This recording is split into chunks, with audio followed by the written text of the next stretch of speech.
In the winter of 1941, a German soldier wrote a letter home from somewhere outside Moscow. His hands were so cold he could barely hold the pencil. He told his family that he had seen things no human being should ever see. He told them that Russia was eating the German army alive. He told them he did not expect to survive. That letter was found on his frozen body 3 weeks later. The Eastern Front was the largest and deadliest theater of World War II. More soldiers died there than in all other theaters combined. For 4 years, Germany and the Soviet Union fought a war of annihilation that consumed entire armies, destroyed thousands of towns, and killed tens of millions of people. German soldiers called it the meat grinder. They went in as confident conquerors. Those who survived came out as broken men who would never forget what they had experienced. This is the story of the Eastern Front, from the perspective of the German soldiers who fought there.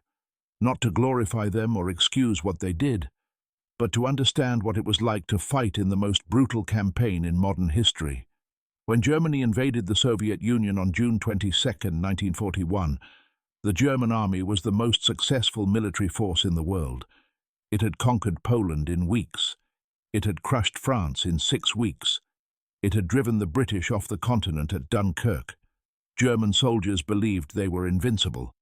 Operation Barbarossa, the invasion of the Soviet Union, began with 3 million German soldiers crossing the border in the largest military operation in history. The plan was simple. The Wehrmacht would destroy the Red Army in a series of encirclement battles, capture Moscow before winter, and force the Soviet Union to surrender. For the first few months, everything went according to plan. German panzers raced across the Soviet Union at speeds that shocked the world. Entire Soviet armies were surrounded and captured. Hundreds of thousands of prisoners were taken in single battles. Kiev fell. Smolensk fell. Leningrad was surrounded. Moscow seemed within reach. German soldiers wrote home with confidence. They told their families that the war would be over by Christmas. They described the Soviet soldiers as primitive and poorly led. They believed the Nazi propaganda that portrayed the Slavic peoples as subhuman, incapable of resisting the superior German race. They were wrong. The first sign of trouble came with the autumn rains. Russia has a season called Rasputitsa, when the rains turn the unpaved roads into rivers of mud. German vehicles sank to their axles. Tanks became stuck. Supply trucks could not move. The mighty Wehrmacht, which had conquered Western Europe on its network of paved highways, found itself immobilized by Russian mud. Then came the winter. The winter of 1941–42 was one of the coldest on record. Temperatures dropped to 40 degrees below zero. German soldiers, who had been told the war would be over before winter, had not been issued proper cold weather gear.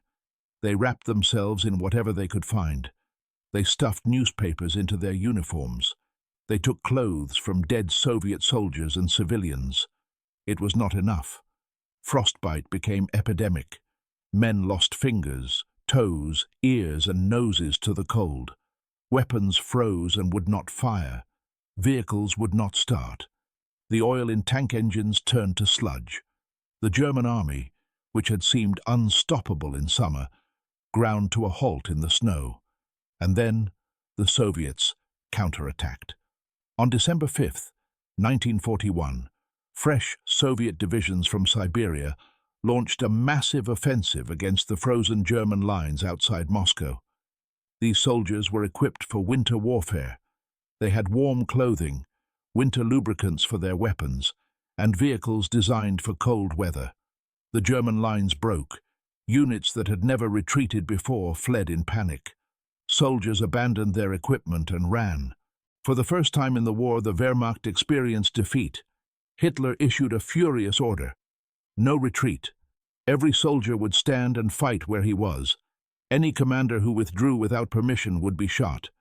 The order probably saved the German army from complete collapse, but it also established a pattern that would prove catastrophic in the years to come. Hitler would never allow strategic retreats, even when they made military sense.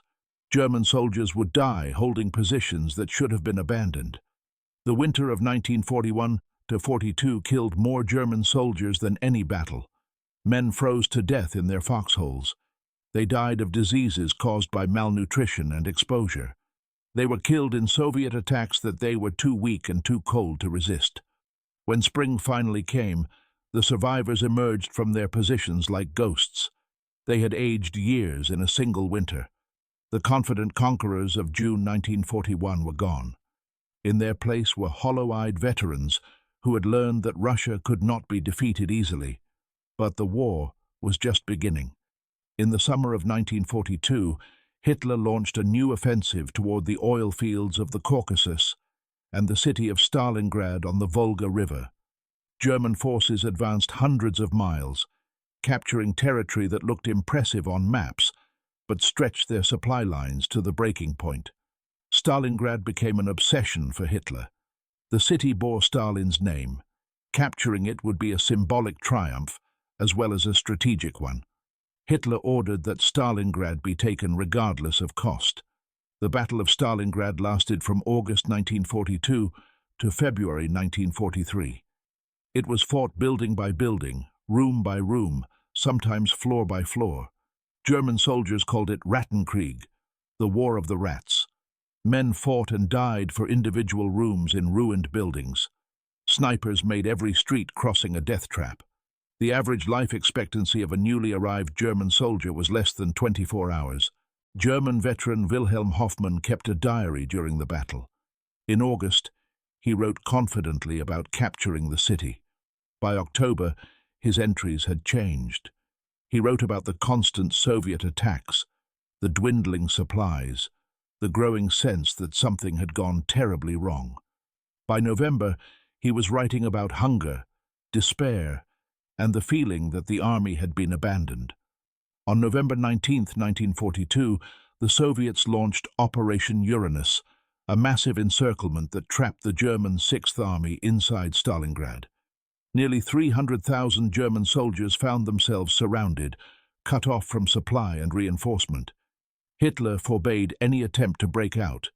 He promised that the Luftwaffe would supply the trapped army by air. It was an impossible promise. The Luftwaffe could deliver only a fraction of the supplies needed. The soldiers inside Stalingrad began to starve. Christmas 1942 was a nightmare. Soldiers received a ration of bread and horsemeat, while Soviet artillery pounded their positions. They listened to German radio broadcasts about holiday celebrations at home, while they huddled in frozen ruins, watching their comrades die. The commander of the Sixth Army, Field Marshal Friedrich Paulus, begged Hitler for permission to surrender. His men were dying of starvation and disease. They had no ammunition, no medicine, no hope. Hitler refused. He promoted Paulus to Field Marshal, knowing that no German Field Marshal had ever surrendered. The implication was clear. Paulus was expected to die rather than surrender. Paulus surrendered anyway on February 2, 1943. Of the nearly 300,000 Germans trapped at Stalingrad, only about 91,000 survived to become prisoners of war. Of those prisoners, only about 5,000 would ever return to Germany. The rest died in Soviet captivity. Stalingrad broke something in the German army. Before Stalingrad, German soldiers believed that final victory was possible. After Stalingrad, they knew it was not. They kept fighting because they had no choice, because they feared Soviet captivity, because they were ordered to. But the belief in victory was gone. The Eastern Front became a slow, grinding retreat. The Soviets pushed westward, liberating territory the Germans had conquered, destroying German armies in a series of massive offensives. Kursk, Bagration, the Vistula-Oder offensive, each one killed tens of thousands of German soldiers and pushed the front line closer to Germany. German soldiers developed a dark fatalism. They knew they were losing. They knew most of them would not survive. They fought anyway, because the alternative was Soviet captivity, which they had been taught to fear more than death. The fear was not entirely propaganda. The war on the Eastern Front was fought with a brutality unknown in the West. Both sides committed atrocities. German forces had murdered millions of Soviet civilians. including the systematic extermination of Jews in the Holocaust. Soviet soldiers, when they finally entered German territory, took revenge in ways that horrified even hardened combat veterans.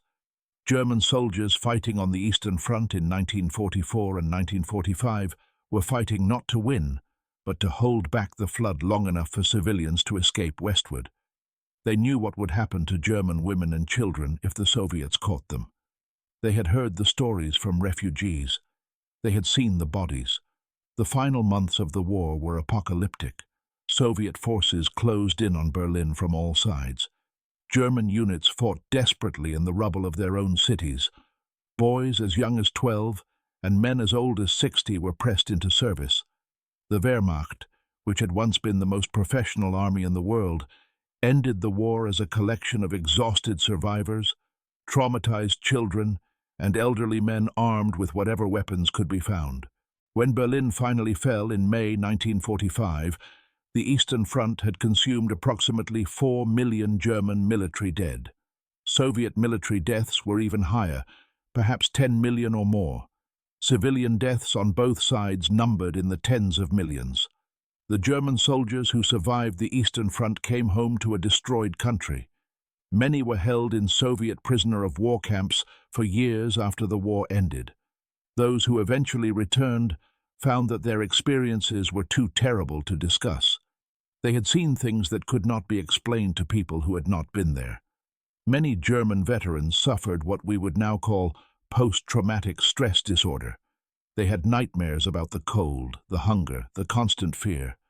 They woke up screaming, reliving battles that had ended decades ago. Some never recovered. The Eastern Front was not just a military campaign. It was an ideological war of annihilation.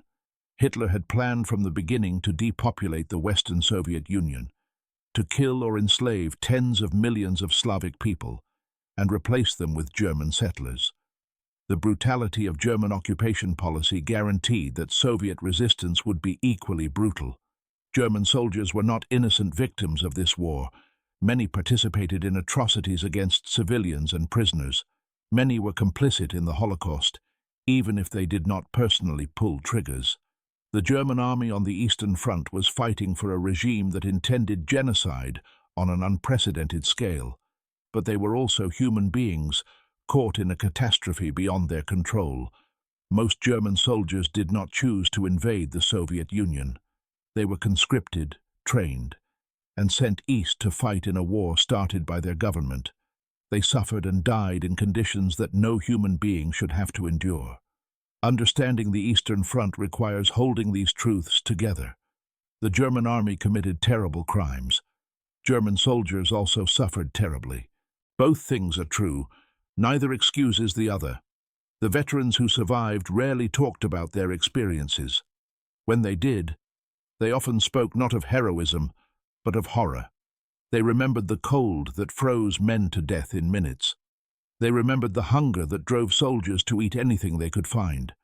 They remembered the friends who died beside them, and the enemies who tried to kill them, and the civilians who were caught in between. One German veteran, interviewed decades after the war, was asked what he remembered most about the Eastern Front. He thought for a long moment before answering. "The sound," he said. "The constant sound of artillery and machine guns and men screaming. It never stopped. Day and night for years, it never stopped. Even now," he said, "sometimes I still hear it." The Eastern Front was the meat grinder. It consumed armies. It consumed nations. It consumed the lives and sanity of millions of men who went in young and came out old, if they came out at all. Of the approximately 18 million German men who served on the Eastern Front during World War II, roughly 4 million were killed. Millions more were wounded or captured. The survivors carried scars, visible and invisible, for the rest of their lives. This was the war that decided the fate of Europe. Not the beaches of Normandy or the deserts of North Africa, but the frozen steppes of Russia, where more soldiers died than in all other theaters combined. The German soldiers who fought there called it the meat grinder. They were not exaggerating. History has largely forgotten the individual stories of those who fought on the Eastern Front. We remember the generals and the battles, but not the millions of ordinary soldiers who froze and starved and died in the snow. Their letters home, many of which survived the war, tell stories of incredible suffering and occasional moments of humanity amid the horror.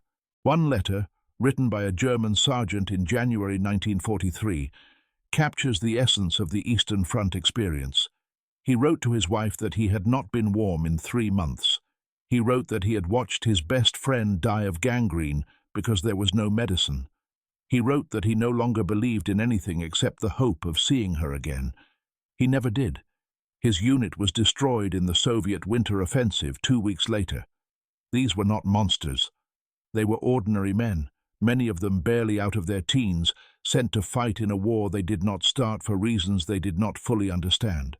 Some committed terrible acts. Others maintained their humanity against impossible odds. Most simply tried to survive. The Eastern Front reminds us that war is not an abstraction. It is young men freezing to death in foreign fields. It is families that will never be whole again. It is trauma that echoes through generations. The meat grinder did not care about ideology or nationality. It consumed everyone who entered it. And those it did not kill, it marked forever. If you want to hear more stories like this, consider subscribing to the channel. We uncover the untold stories of World War II, the ones that history books left out. See you in the next video.